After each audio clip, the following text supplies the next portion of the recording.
quick recap. We prepped our session and then we went ahead and we started balancing our tracks, right? So right now, what we need to start doing is to start adding some processing to make our track sound better. Remember, the goal of mixing is not to change the record, but to make it sound better. Jumping right into this thing, as you guys already know from past videos, that I like to start with my drums, right? So first thing I'm gonna do, of course, is listen to it and see what the drums need before I do anything, right? Before I start processing anything, I want to hear what they need. Yes, I know we already did that in the last video, but it's a reoccurring process. Through mixing, you're going to be listening a lot to see what the record needs and act according to what's needed. Let's see real quick what our drums need.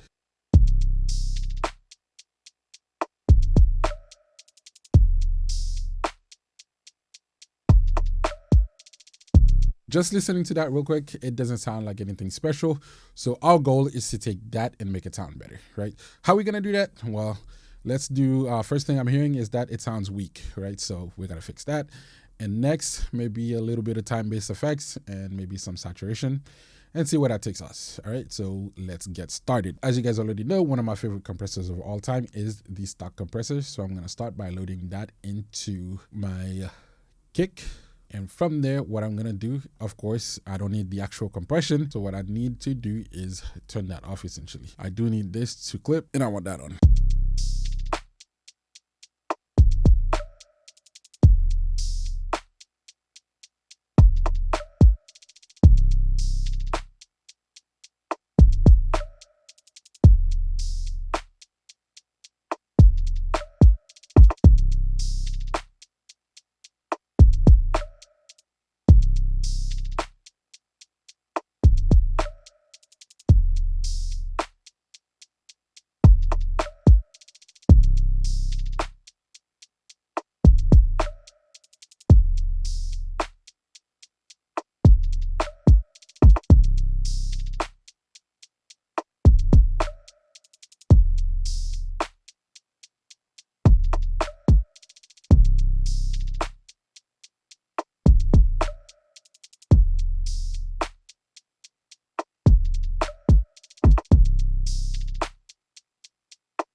So before,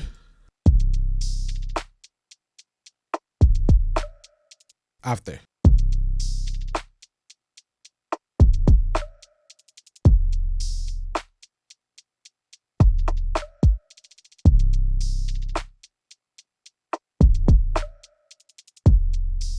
All right, it's kind of subtle, but the goal is, again, not to change it, but to make it sound a little bit better. All right, so what I'm gonna do also is I'm gonna do the same thing on our bus. For the bus, I think I'm gonna change the flavor of the compressor a little bit. So let's try this one.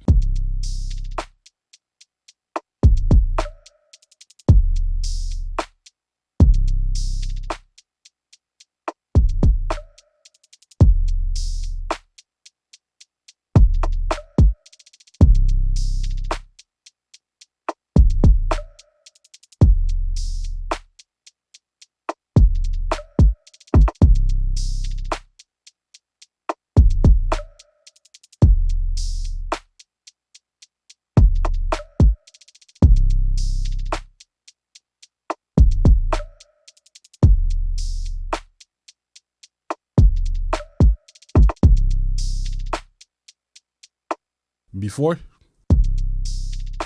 after.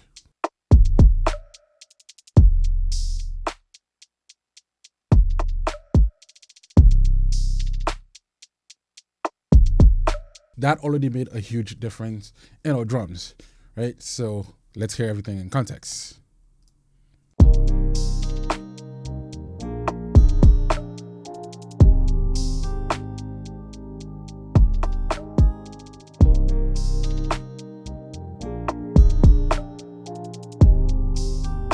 Of course, I'm not done with the drums just yet, right? Because there's other elements I haven't done anything to yet. Now, personally, I don't mind the clap. I want to add a little bit of saturation to the snare. So let's see what Chroma Glow does and go from there.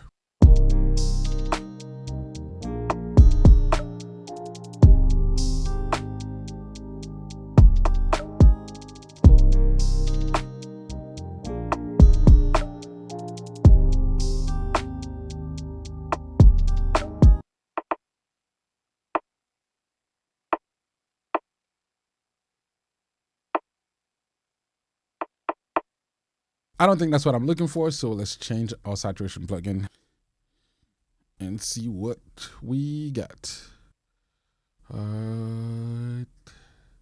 Let's try this one right now.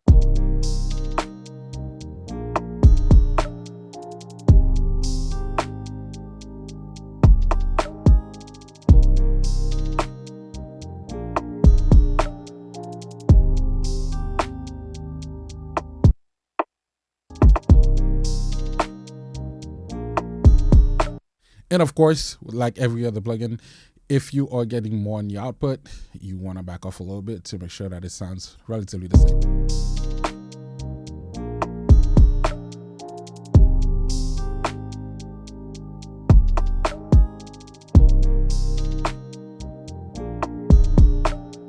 Right, I think I am more satisfied with this overall, so I'm not even gonna push it more. But the next thing I think I want to do here is add a little bit of a time-based effects. So let's start with a short reverb, and of course I'm gonna add my favorite reverb plugin in here, which is the Verb Suite. So this is basically my go-to reverb. Reason being is because some of the presets alone are just go-to and you're done. So not really much needed to be done. So let's see how that sounds, and well, of course, back off as needed or add more as needed.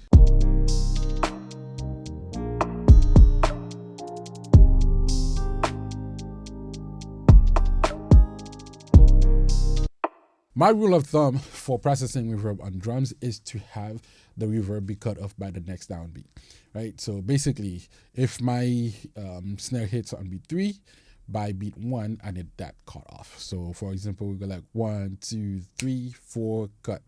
That's what I want my reverb to sound like, right? So let's hear how we can get that, achieve that here.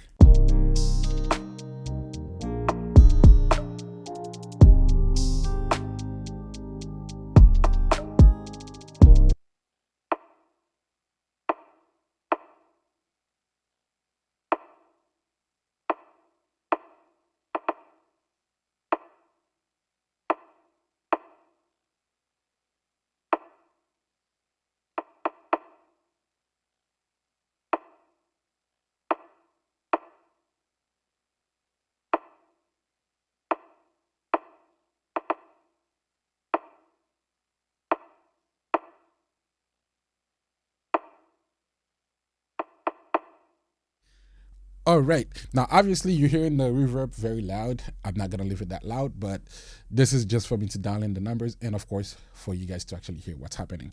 So let's bring it back in, and then I'm going to pull back and see how it goes.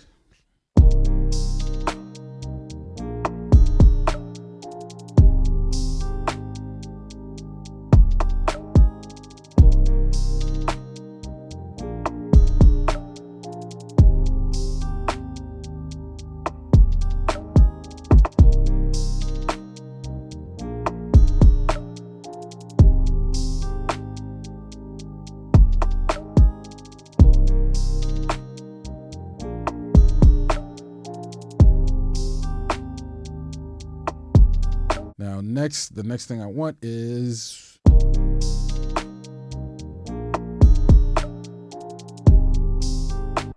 since my hi-hat is mostly coming from here, I want the open hat to be a little bit more to the right to kind of balance that out.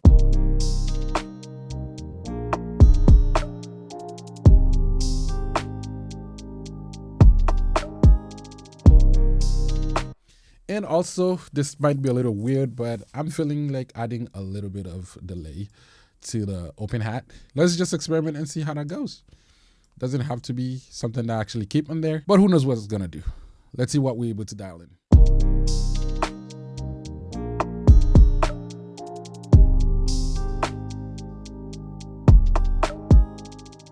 Low-key, I don't hate what it starts with. I don't hate what it opened up with, but I might need to change the timing a little bit. All right, let's try that.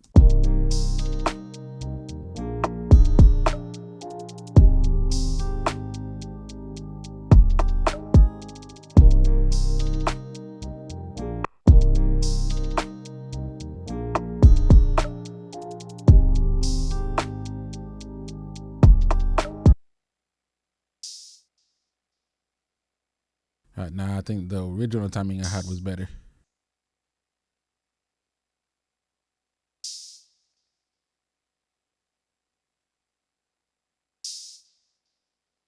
think that's better.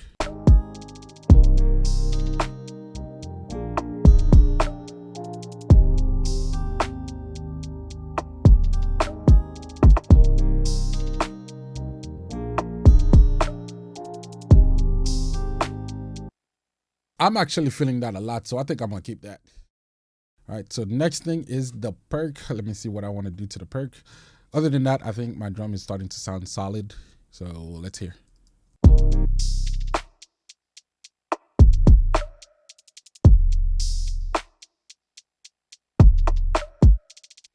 All right, for the perk, I think I want to add a little bit of movement. So I'm going to call up the movement plugin and see what we're able to do with that.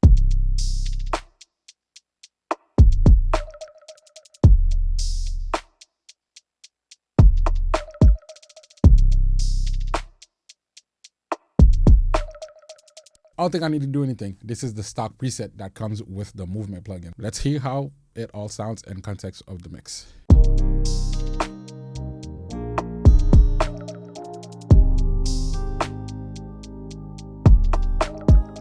Now, the only thing is I need to back off on that because I think it's a little much. So let's back off on it a little bit.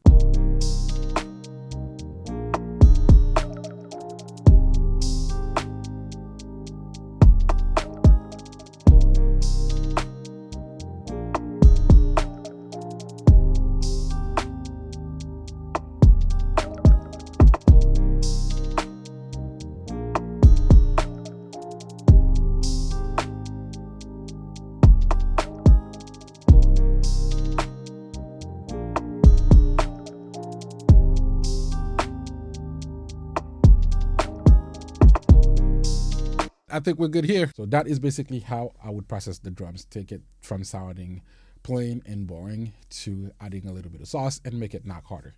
That is pretty much it. If you enjoyed the video, make sure to drop a like and comment down below to show support to the channel. And if you're new, don't forget to hit on the subscribe button and turn on the notification for more videos like this. See you on the next one.